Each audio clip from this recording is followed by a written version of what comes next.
अस्सलाम वालेकुम, मैं हूं फलक शेख और आप देख रहे हैं फलक शेख ऑफिशियल। नाजरीन, मेरे साथ मौजूद हैं उसामा अली जो कि एस्ट्रोलॉजर भी हैं और तो और रूहानी जो भी मामलात होते हैं आपके, उसके ऊपर आप इनसे हेल्प ले सकते हैं। स्क्रीन पर इनका नंबर भी आ रहा है, जो लोग रब्ता करना चाहते हैं वो करें। आज का जो टॉपिक है वो उसामा साहब के साथ ज़ोडिएक के हवाले से है। ऐसे कौन से बुरूज हैं जो मेंटली तौर पे पावरफुल होते हैं, जो ये सकत रखते हैं कि आगे जाके कितना वो पैसा कमाएंगे, क्या मामलात होंगे उनके साथ, और जो सबसे ज़्यादा ज़हीन होते हैं पावरफुल वो कौन से हैं और आगे जाके इनको बहुत ज़्यादा फ़ायदा होने वाला है। क्या वो आपका बुरूज है, वो जानते हैं उसामा अली साहब से। अस्सलाम वालेकुम। वालेकुम अस्सलाम। कैसे हैं आप? शुक्र अल्लाह का, आप सुनाएं। ठीक ठाक। उसामा भाई, बहुत शुक्रिया टाइम देने का। और उसामा भाई, आज की जो आपकी कैलकुलेशन है बुर्जों के हवाले से, बहुत से लोग जो हैं वो अपने हवाले से जानना चाहते हैं, बड़े लोग कमेंट्स करते हैं अपने बारे में, लेकिन मैं समझता हूँ कि अगर इनके बुर्ज के हवाले से इनको बता दिया जाए तो इन लोगों को बेनिफिट हो सकता है। तो कौन से ऐसे बुर्ज हैं जो मालामाल होंगे और मेंटली पावरफुल होने जा रहे हैं? देखें, 5 ऐसे आज हम डिस्कस करेंगे जो ज़ोडिक साइंस मेंटली बड़े स्ट्रॉन्ग होते हैं। उनमें सबसे पहले तो एरीज़ है। अच्छा। एरीज़, क्योंकि एरीज़ पहला एक तो ज़ोडिक है, फर्स्ट हाउस बनता है इसका। दूसरा ये होता है कि ये न्यू बिगनिंग्स करने में बड़े एक्सपर्ट होते हैं, और ये क्योंकि न्यू बिगनिंग्स करने वाले होते हैं क्योंकि ये बेखौफ होते हैं। ठीक है, बात समझ रहे हैं आप? क्योंकि आप चेंज के ख़िलाफ़ एक खौफ होता है सबको कि आप चेंज नहीं करते, अपनी जो लाइफस्टाइल है या कोई स्टेप ऐसा नहीं लेते जिससे आपको ये लगता है कि आप चेंज करेंगे। तो चेंज के ख़िलाफ़ जो रेजिस्टेंस है वो आपको डराती है। ठीक है। अच्छा, ये क्योंकि बोल्ड हैं, डरते नहीं हैं, फियरलेस स्टार है, तो ये लोग इस वजह से दुनिया में न्यू इनोवेशंस इन्हीं का सेरा होती है। कुछ नया काम कर जाना इन्हीं का काम होता है। उसके बाद ये होता है क्योंकि ये इनकी शुरू करने की पायनियर होते हैं मेंटालिटी वाइज, कुछ नया करने के, तो उसमें ये होता है कि ये डेंजर को भी फ्रंट से फेस करने की सलाहियत रखते हैं। इसलिए ये डरते नहीं हैं, तो कुछ भी नया जैसे कहते हैं शुरू कर सकते हैं। और डेटर्मिनेशन इनका स्ट्रॉन्ग होता है। बहादुर तो होते ही हैं डेफिनेटली, क्योंकि डरते नहीं हैं या किसी भी।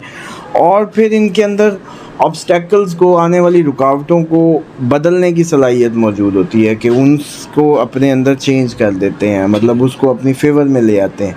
जैसे कि खान साहब अब जेल में बैठे, अपने ही हिसाब से उसको अपनी फेवर में ले गए। अब वो कहते हैं मैंने नहीं निकलना, मैंने निकल के क्या करना है, मेरी इलेक्शन कैंपेन हो रही है। तो यही सेम, क्योंकि उनका मून साइन एरीज है। अच्छा अच्छा। तो ये देख लें कि वो, और ये विनर होते हैं एक्चुअली, एरीज विनर, हार नहीं मानते। हाँ, अचीवर। इनके साथ समझ लें अगर 2 बातें हों तो एरीज के साथ यही है, विनर, अचीवर। और दुनिया परस्त भी होते हैं। अगर ये बात की जाए, हम इसकी बात करें रिच होने की, तो ये रिच होते हैं। अगर हम बात करें मादा परस्ती की, तो मादा परस्त ज़्यादा होते हैं। ठीक है। क्योंकि इनके अंदर वही 4 राहु का वो आता है, चौथा महीना होता है इनका, और 4 का फिगर ज़्यादा साथ लगता है। तो ये एक्चुअली उसी के उसमें इन्फ्लुएंस में होते हैं, मादा परस्ती के। दूसरा ज़ोडिक अगर हम बात करें तो वो लियो बनता है। अच्छा। जो मेंटली बहुत ज़्यादा, जैसे कहते हैं ना कि ये ऐसे लोग होते हैं कि प्रेशर के अंदर भी जैसे मर्जी हालात इन पर प्रेशर डाल दें, ये अपना करिश्मा यूज़ करके लोगों को मोटिवेट करते हैं उस हालात में भी। मतलब एक टाइम आंधी तूफ़ान आफत आई हो और लियो हो, तो लियो उसके अंदर उसको रेगुलेट कर रहा होगा हालात को, और उसके अंदर भी मोटिवेट कर रहा होगा। इनका करिश्मा होता है इनके अंदर कि ये लोगों को उभार सकते हैं, किसी बात पे कन्विंस कर सकते हैं। और इनका जो ऑप्टिमिस्टिक एटीट्यूड होता है लाइफ के मुतालिक, और ये जो ऑप्टिमिज़म है इनको, वो लेके जाता है कि वो ये अपनी लाइफ में, किसी की भी लाइफ में, अपनी लाइफ में एक एक्सीलेंट कंट्रीब्यूटर के तौर पे ये लोग काम करते हैं। तो इनमें भी ये सलाहियत मौजूद होती है कि ये प्रेशर के अंदर भी बहुत अच्छा परफॉर्म कर सकते हैं। इसलिए इनको भी मेंटली स्ट्रॉन्ग में हम मानते हैं, लियो को भी हम मेंटली स्ट्रॉन्ग में मानते हैं। उसके बाद स्कॉर्पियंस आते हैं। ये हाई लेवल की जो इमोशनल इंटेलिजेंस है और स्ट्रेटजिक थिंकिंग है, वो स्कॉर्पियंस का खासा है।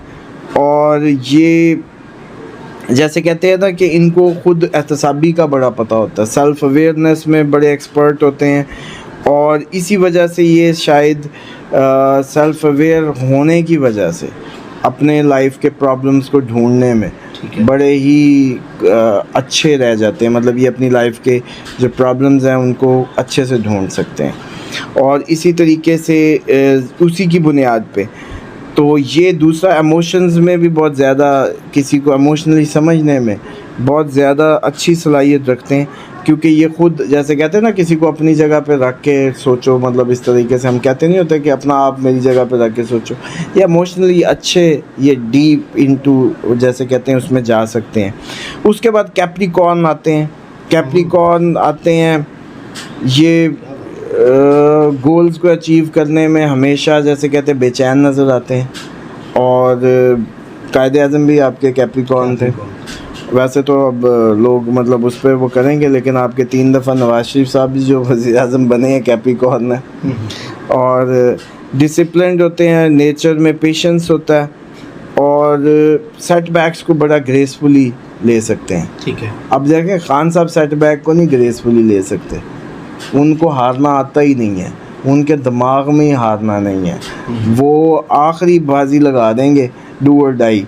लेकिन अब कैप्रिकॉर्न अगर होगा तो वो अगर सेटबैक भी आ गया चुप करके साइड पे होकर बैठ जाएगा।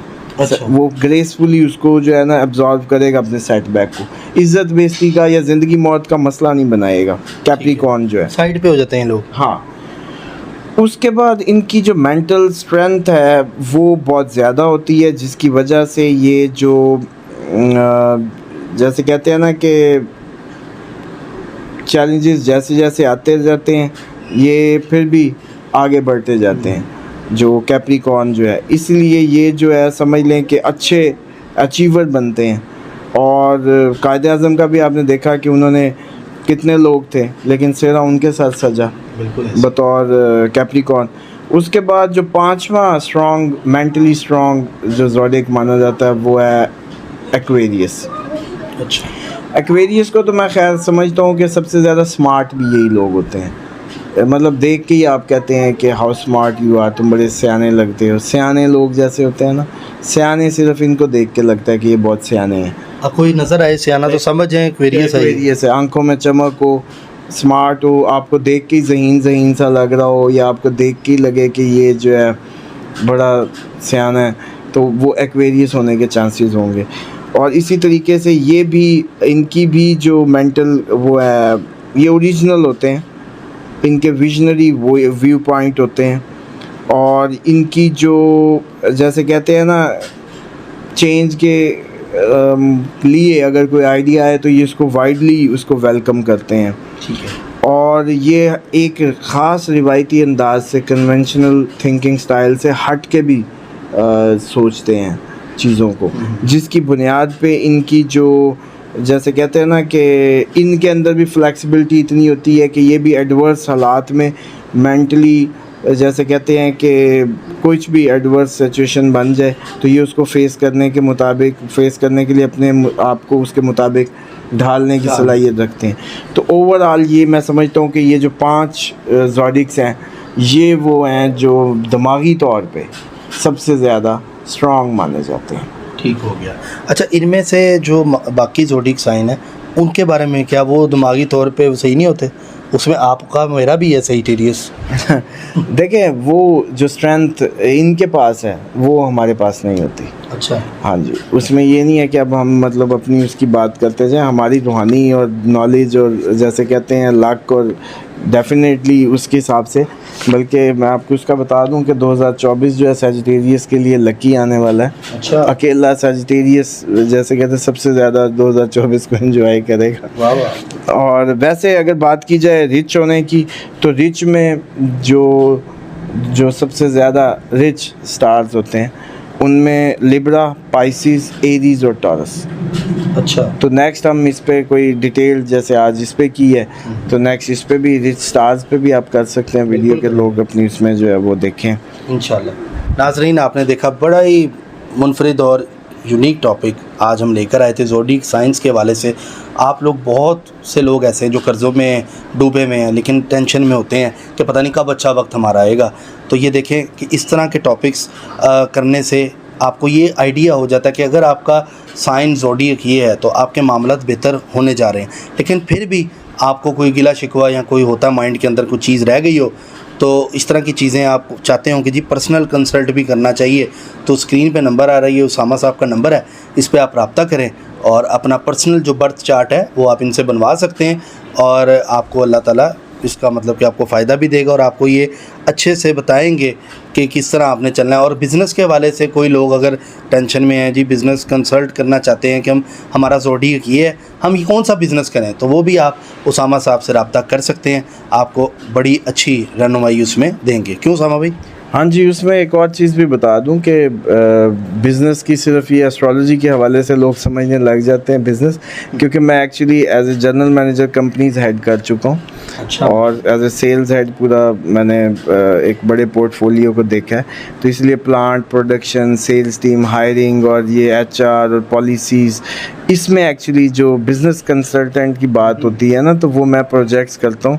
मिसाल के तौर पे कोई फैक्ट्री लगा रहा है या कोई प्लांट लगा रहा है नया, उसको सेल्स टीम भी चाहिए, उसको टेक्निकल वो सारी वो भी चाहिए, हायरिंग भी चाहिए, या सॉल्यूशन या स्ट्रेटजीज़ चाहिए कि वो अब टारगेट मार्केट कैसे करे, अपने बिज़नेस को कैसे ग्रो करे, रिटेल या फूड सर्विस में जाए, क्या उसके लिए बेहतर है। और इस हवाले से क्योंकि इसके लिए मेरी क्योंकि मास्टर्स जो है वो स्ट्रेटजिक मैनेजमेंट में स्पेशलाइज और उसी का समझ ले कि ये वो है, तो इसलिए एस्ट्रोलॉजी और इसको लोग मिक्स कर समझ लेते हैं। अच्छा। कि वो सिर्फ एस्ट्रोलॉजी की दो लाइनें कि एस्ट्रोलॉजी से बताएं कि बिज़नेस कौन सा ठीक रहेगा। वो तो एक लाइन की बात। आप तो पुलिस में भी थे ना? जी, ये तो आज अगर आप लोग अगर ऐसे पूछते जाएं तो पता नहीं कितना बैकग्राउंड है।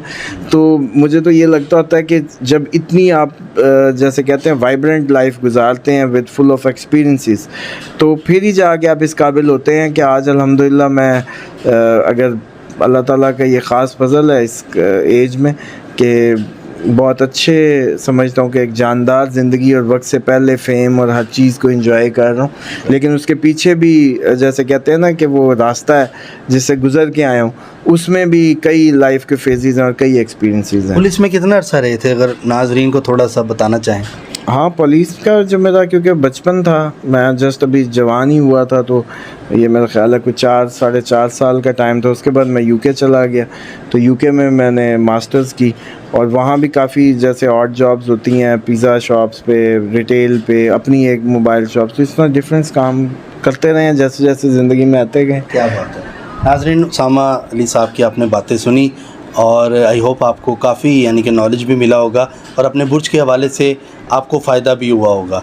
बाकी हम इस तरह के यूनिक और इन्फॉर्मेटिव टॉपिक जिसमें आप लोगों को फ़ायदा हो, अब मेरा मतलब पहले होता था मैं सियासत पे भी कर रहा था लेकिन बुर्जों को मैंने छोड़ा हुआ था, लेकिन मेरी अब कोशिश होगी कि आप लोगों के जो मसले मसाइल हैं वो ज़रूर मैं डिस्कस करूँगा एस्ट्रोलॉजर से भी। और आप अपना नाम, वालदा का नाम और डेट ऑफ बर्थ और एक सवाल हमें कमेंट में लाजमी लिखें।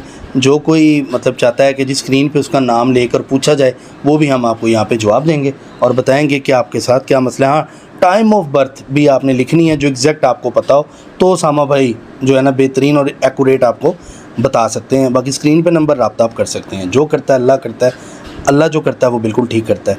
इसी के साथ अपने मेज़बान फलक शेख और उसामा अली साहब को दें इजाज़त। मिलते हैं आपसे अगली वीडियो में एक नई कैलकुलेशन के साथ। अपना और अपने इर्द गिर्द के जो लोग हैं उनका ख्याल रखिएगा। अल्लाह हाफिज़। अल्लाह हाफिज़। पाकिस्तान जिंदाबाद। पाइंदाबाद।